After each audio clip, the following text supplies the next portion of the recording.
It was 406 AD. A Chinese Buddhist monk named Faxian boarded a treasure ship bound for the Spice Islands. The journey would take months across open ocean. Many sailors wouldn't survive, but this crew knew something European sailors wouldn't discover for another 1,000 years. Packed in clay jars, they carried fresh ginger root. While European ships lost half their crews to scurvy, Chinese sailors chewed ginger for seasickness and stayed healthy on voyages lasting years. By the time Western doctors figured out how to prevent scurvy, Chinese maritime medicine had already solved the problem with ginger. For 5,000 years, across every continent, this single root served as humanity's medicine. In ancient India, ginger wasn't food, it was medicine. Sanskrit texts called it Vishwabhashaja, the universal medicine. Ayurvedic physicians prescribed it for everything from battlefield wounds to digestive complaints to joint pain. The name itself tells the story. In Sanskrit, Srngaveram, meaning horn root, describing its twisted shape. By 400 BC, Chinese medical texts documented ginger as essential medicine, not for one condition but for dozens. Stomach pain, nausea, cold hands, inflammation, toothaches. The 19th century apothecary would have recognized every one of these uses. When ginger reached medieval Europe in the 11th century through Venetian spice traders, it became currency. 1 pound of ginger equaled 1 sheep. Only the wealthy could afford it. Professional gingerbread guilds formed to control the trade. In the German town of Nuremberg, only guild members could bake gingerbread year-round. The privilege of working with ginger was protected by law. In England, Queen Elizabeth I also understood the power of ginger. She employed a royal gingerbread baker and had elaborate gingerbread men made in the likeness of visiting foreign dignitaries, edible demonstrations of England's wealth and sophistication. By the 19th century, every frontier doctor, every ship's surgeon, every apothecary kept ginger in stock, not as a luxury but as necessity. Ginger doesn't grow wild. It's a cultivar developed over 5,000 years in Southeast Asia, likely by ancient Indian and Chinese farmers. What we call ginger is actually the rhizome, the underground stem. Fresh ginger has thin, papery skin over pale yellow flesh. When you break it, the scent is sharp, clean, almost citrus-like, but dried ginger is different. The drying process concentrates the compounds, making it hotter, more intense. Traditional Chinese medicine and Ayurveda treat fresh and dried ginger as separate medicines with different effects. The 19th century apothecary knew both forms, fresh for nausea and digestion, dried for deep inflammation and pain relief. So, what makes this root so powerful? Ginger contains gingerol, a compound that acts on multiple body systems simultaneously.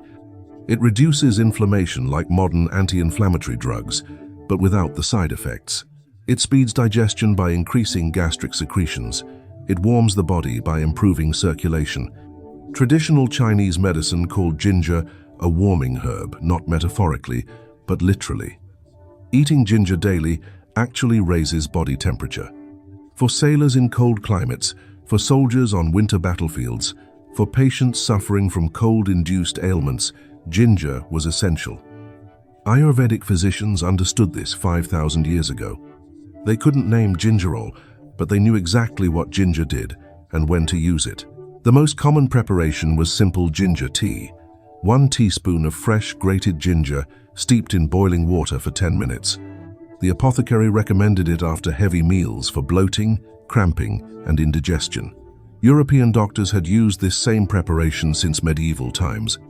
The warming properties stimulated digestion, while the anti-inflammatory compounds calmed irritated stomach lining almost immediately. When sore throat struck, the apothecary reached for ginger and licorice root, simmered together in water for 15 minutes, then sweetened with honey. 1 tablespoon every few hours. The combination worked on multiple levels. Ginger reduced throat inflammation.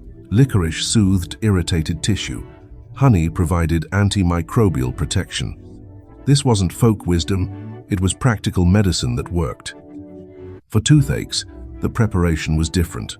Ground ginger mixed with crushed cloves in coconut oil applied directly to the affected tooth. The ginger reduced inflammation around the tooth.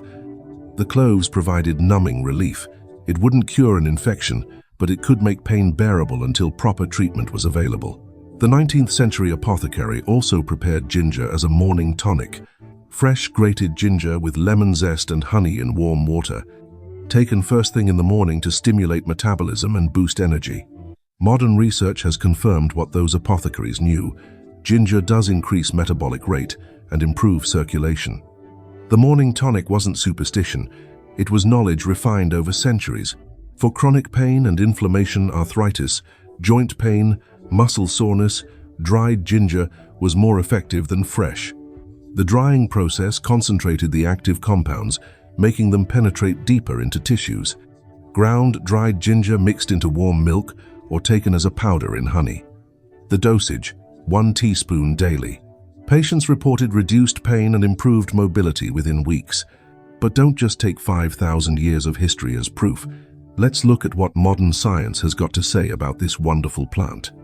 Johns Hopkins Medicine found that gingerol, the active compound in ginger root, accelerates digestion and prevents food from lingering in the gut. It relieves nausea from chemotherapy and pregnancy. It cuts down on bloating, fermentation, and intestinal gas. It contains over 400 natural compounds, many of them antioxidants that protect cells from damage. And some of those compounds are anti-inflammatory. The American Academy of Obstetrics and Gynecology now recommends it for pregnancy nausea. A 2020 systematic review, published by the National Institutes of Health, analyzed 109 independent trials and reached the same conclusion Ayurvedic physicians wrote in Sanskrit thousands of years ago. It just took modern science a while to catch up. One final word before we part. If you are dealing with serious illness or injury, always seek a physician. What you have learned today is history. These remedies crossed oceans with Chinese sailors. They lined the shelves of every apothecary from London to Shanghai. And 5,000 years of human experience doesn't lie. The knowledge never disappeared. We just stopped paying attention. Until next time, this is Uncle Henry's Lost Remedies.